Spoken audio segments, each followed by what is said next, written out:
The New England Patriots just proved they made a smart move.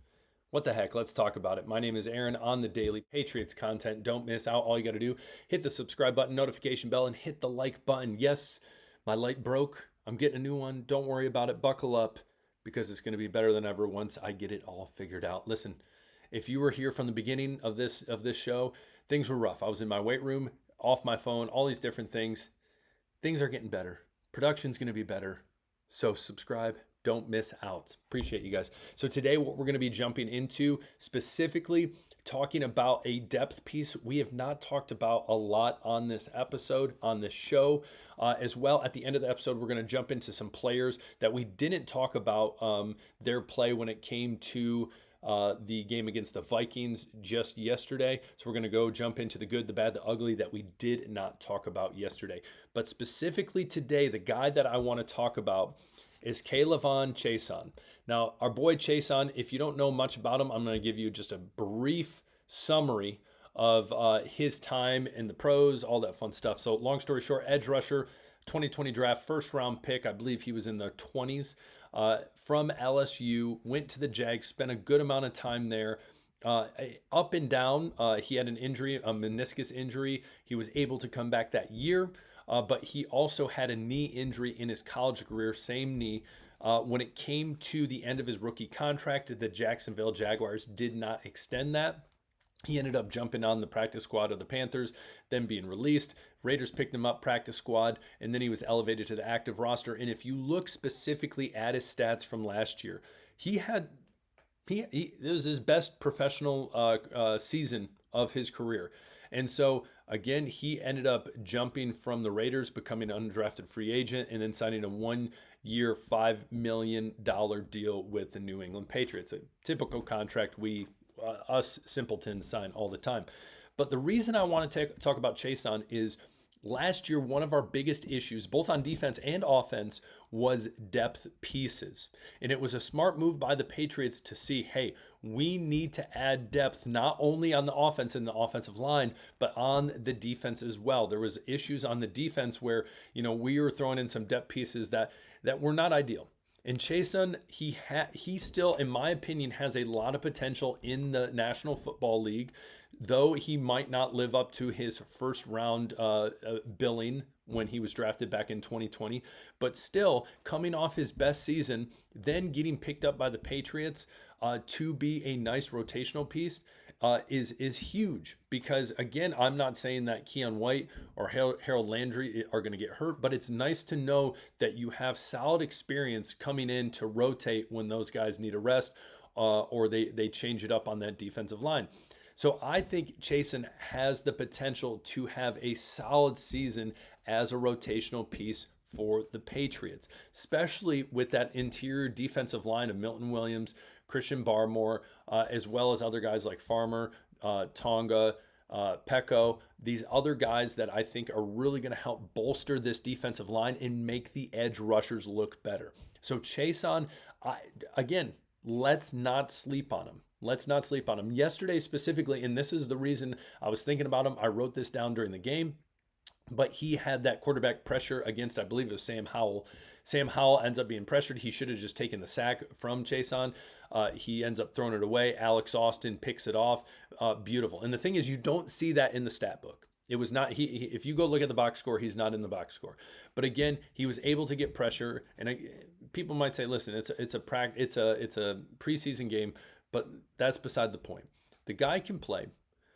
He's going to make this roster, and he's going to be a solid depth piece.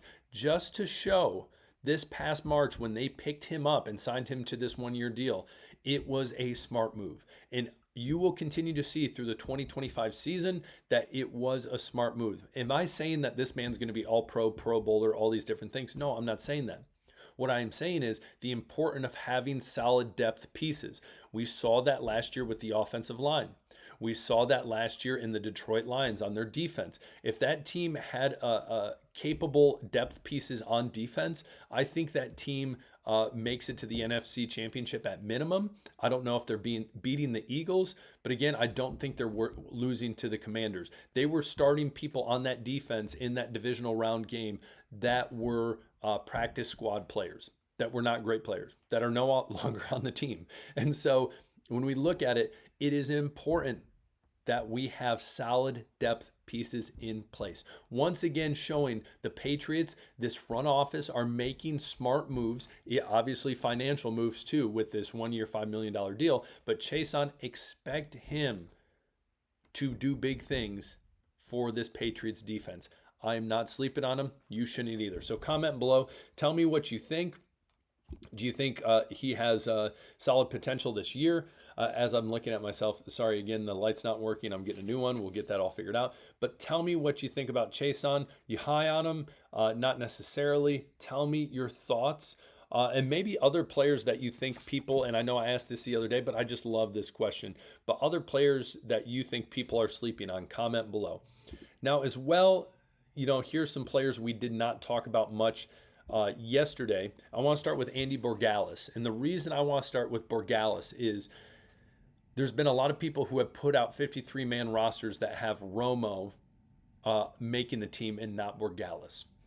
Again, I know Borregales went out, missed, I believe it was a 54-yard field goal, seemed rushed in, seemed great. But besides that, he's been doing pretty well whether it was voluntary stuff, OTAs, training camp. He has done well. They drafted him. He is the future of this team. I have a hard time seeing them dropping Borregales. I truly do. Romo did make that 57-yarder the other day. Again, it kind of sneaked in there. But I see Borregales as the future of this team. What do you think? Comment below on Andy Borregales. Marcus Bryant, he did well on the right side as well. He came in, played a little bit of the left side too. Going to show he was a great late round draft pick. Excited for him in the future. Jared Wilson got some reps at center as well, which was great to see, his natural position. And I think he will be taking over for Bradbury at some point down the road. Again, yes, I know he was taking stuff at left guard, but I think right now Ben Brown will be that left guard moving forward. And that just goes to show Cole Strange, is he going to be a depth piece? Is he going to be dropped? Who the heck knows? But it's just kind of a staggering story as well, going from first round to who knows if you're going to make the team. Kyle Duggar, sure, he had the interception at the end of the game. Besides that, still a lot of people thinking he's not even going to make the roster. So moving forward, I think this last game for the Patriots will be very telling of the direction that they're going to want to go with this 53-man roster. And so, hold on, I got to, woo, bless me. Man, my light's not working. I'm sneezing on camera. Always in two. My fault. Whew. As well. So Kyle Duggar, I think more and more, maybe I am leaning towards, maybe he doesn't make this roster. I don't think people have said, well, what about Aaron? Are people going to want to trade for him? I don't see it. I don't think people want to take on that contract. So comment below. Tell me what you think of him as well, if you'd like. And then last but not least, Bourne Baker Polk. I think right now, a lot of different projections have none of these guys making the team. Kendrick Bourne hopefully can dress and play in the last preseason game. I believe he should be ready to get back into practice next week. A lot of people have told me, hey, at least Javon Baker can play in special teams. Sure, I will concede that. I will give you that. But here's the deal. Your best position should be your main position at wide receiver, and he has not been doing well for that. So sure, he could potentially play special teams, but he had a false start yesterday. He dropped some passes. Not ideal. So again, we look at wide receiver. If he was a middle of the road wide receiver with a lot of potential and he could do special teams, great. But right now he's not necessarily proving that he's doing well at wide receiver. So again, great, he can play special teams, but wide receiver, that has to be cemented down. You need to be playing that great. Jalen Polk, I really think that's the end of the road for him too. He, similar to Bourne, he just needs to get on the field and prove himself. Is he going to be able to do that? I don't know. So comment below. Tell me what you guys think. Sorry, I'm sneezing. The light's messed up, but we're still here on the daily. So don't miss out. Hit the subscribe button. I appreciate you All you true OGs out there still watching, regardless, you guys rock. Peace.